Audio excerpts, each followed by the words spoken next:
Assalamualaikum warahmatullahi wabarakatuh. Perkenalkan, nama saya Eka Anissa Putri, NIM 2019 161065 dari kelas 4A, Prodi Pendidikan Seni Pertunjukan, mata kuliah Evaluasi Pembelajaran Seni. Baiklah, pada kesempatan kali ini saya akan menjelaskan materi yang berjudul tentang teknik dan bentuk evaluasi.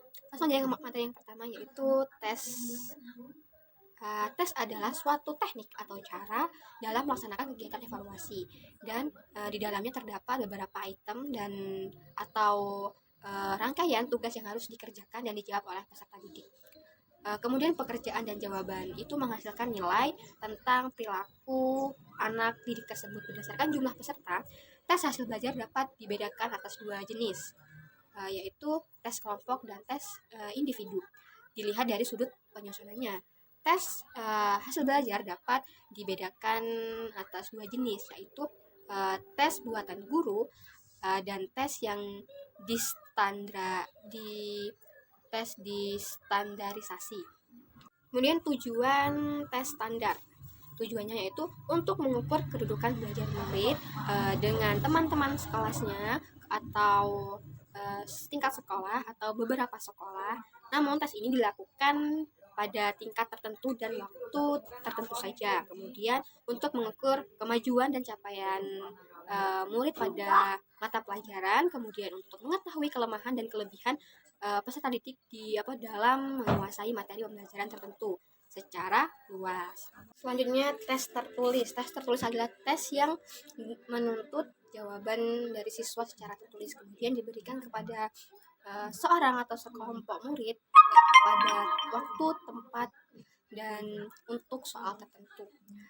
Tes uraian secara garis besar ada dua bentuk tes tertulis, yaitu tes esai dan tes objektif.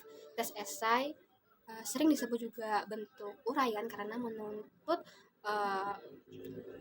murid untuk menjawab dengan kata-kata sendiri. Kemudian tes esai ada dua bentuk, yaitu esai terbatas dan esai bebas. Uraian terbatas, misalnya sebutkan fungsi komputer bagi guru dalam melaksanakan proses pembelajaran. Kemudian contoh uraian bebas itu seperti coba uraikan perkembangan pendidikan di Indonesia sejak merdeka sampai sekarang. Untuk mengoreksi tes esai ada tiga yang dapat digunakan. Itu yang pertama, menggunakan metode per nomor. Di sini guru mengoreksi pekerjaan murid itu sesuai dengan setiap nomor. Kemudian yaitu metode per lembar. Di sini guru mengoreksi tugas siswa secara lembar jawaban sampai selesai.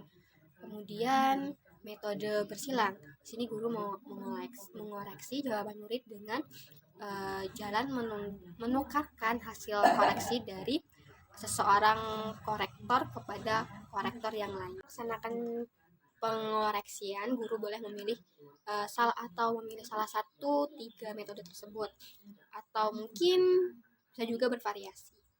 Ya, tes objektif. Tes objektif adalah menuntut para peserta didik untuk memilih jawaban yang benar di antara kemungkinan jawaban yang telah disediakan. Kemudian memberikan jawaban singkat dan melengkapi pertanyaan atau pertanyaan yang kurang sempurna. Selanjutnya bentuk benar atau salah. Ada beberapa pertanyaan yang mengandung dua kemungkinan jawaban, yaitu benar atau salah. Diminta untuk menentukan jawaban masing-masing pertanyaan tersebut, benar atau salah. Jika benar dituliskan tanda plus, jika salah diberi tanda 0. Ada juga bentuk yang lainnya, yaitu jawaban sudah disediakan, para siswa tinggal memilih dengan memberikan tanda silang atau centang. Contohnya, studi evaluasi identitas dengan studi statistik itu siswa dapat memilih benar atau salah. Kemudian ada bentuk yang lainnya juga, jawaban yang telah disediakan, tetapi jawaban yang disediakan itu bukan B atau bukan benar atau salah, melainkan ya atau tidak. Contohnya seperti, apakah evaluasi berhubungan dengan masalah kualitatif? Itu para siswa tinggal memilih iya atau tidak. Selanjutnya beberapa petunjuk praktis menyusun item benar atau salah. Yang pertama, dalam menyusun item, bentuk benar salah ini hendaknya jumlah item cukup banyak sehingga dapat dipertanggungjawabkan. Sebaliknya jika jumlah item kurang dari 52, kiranya kurang dapat dipertanggungjawabkan. Yang ketiga, jumlah item yang benar dan salah itu harus sama. Yang ketiga, berilah petunjuk secara cara mengerjakan soal yang jelas dan menggunakan kalimat yang sederhana. Yang keempat, menghindari pertanyaan yang terlalu umum dan kompleks. Yang kelima yaitu hindarkan penggunaan kata yang dapat memberi petunjuk tentang jawabannya yang dikehendaki. Misalnya, biasanya, umumnya, selalu, dan lain sebagainya. Kelemahan yang paling menyolok dalam bentuk benar salah adalah sangat mudah ditebak tanpa dapat diketahui oleh korektor. Pertanyaan sudah benar, maka tidak perlu lagi dikoreksi kembali. Artinya, testi langsung menyilang huruf B atau benar. Dan sebaliknya, ya jadi tidak boleh menggunakan kata-kata yang sembarangan. Selanjutnya, bentuk pilihan ganda. Soal tes bentuk pilihan ganda dapat digunakan untuk mengukur hasil belajar yang lebih kompleks dan berkenan dengan aspek ingatan, pengertian, aplikasi, analisis, konsistensi, dan evaluasi. Bentuk pilihan ganda diantaranya yang pertama distriktis, yaitu option yang bukan merupakan jawaban yang benar. Yang kedua yaitu analisis hubungan antara hal, yaitu setiap pertanyaan atau pertanyaan yang mempunyai beberapa kemungkinan jawaban dan disediakan atau kemungkinan jawaban yang salah. Tugas tes adalah memilih jawaban yang salah tersebut. Yang keempat, variasi berganda, yaitu memilih dari beberapa kemungkinan jawaban yang semuanya betul, tapi ada yang jawabannya yang paling betul. Tugas tes memilih jawaban yang paling betul itu. Yang kelima, variasi yang tidak lengkap, yaitu pertanyaan yang memilih beberapa kemungkinan jawaban yang belum lengkap. Tugas tes adalah mencari satu jawaban dan melengkapinya. Apa petunjuk praktis dalam menyusun item tes bentuk pilihan ganda? Yang pertama yaitu jangan memasukkan materi yang tidak relevan dengan apa yang sudah dipelajari peserta didik. Yang kedua, pernyataan pada soal seharusnya merumuskan persoalan yang jelas dan yang berarti. Yang ketiga, pernyataan dan alternatif jawaban hendaknya merupakan kesatuan kalimat yang tidak terputus. Yang keempat, panjang alternatif jawaban pada suatu soal hendaknya lebih pendek daripada itemnya. Yang kelima, usahakan agar soal dan alternatif jawaban tidak mudah diasosiasikan. Yang keenam, dalam penyusunannya, pola kemungkinan jawaban yang betul hendaknya jangan sistematis. Yang terakhir itu 7, harus diyakini benar bahwa hanya ada satu jawaban yang benar. Selanjutnya, bentuk menjodohkan.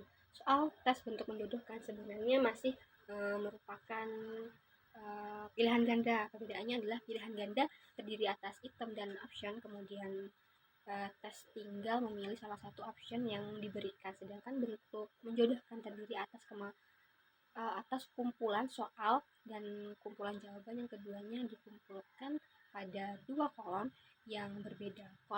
Kolom sebelah kiri menunjukkan kumpulan soal dan kolom sebelah kanan menunjukkan kumpulan jawaban. Jumlah alternatif jawaban harus dibuat lebih banyak dari jumlah soal tersebut. Praktis dalam menyusun soal bentuk menjodohkan. Yang pertama, petunjuk hendaknya jelas, singkat, dan tegas. Yang kedua, hendaknya kumpul soal diletakkan di sebelah kiri sedangkan jawabannya di sebelah kanan. Yang ketiga, jumlah alternatif jawaban hendaknya banyak daripada jumlah soal. Yang keempat, susunan item dapat alternatif jawaban dengan sistematika tertentu. Yang kelima, hendaknya seluruh kelompok soal dan jawaban hanya pada pokok persoalan. Yang keenam, gunakan kalimat yang singkat dan langsung terarah pada pokok persoalan.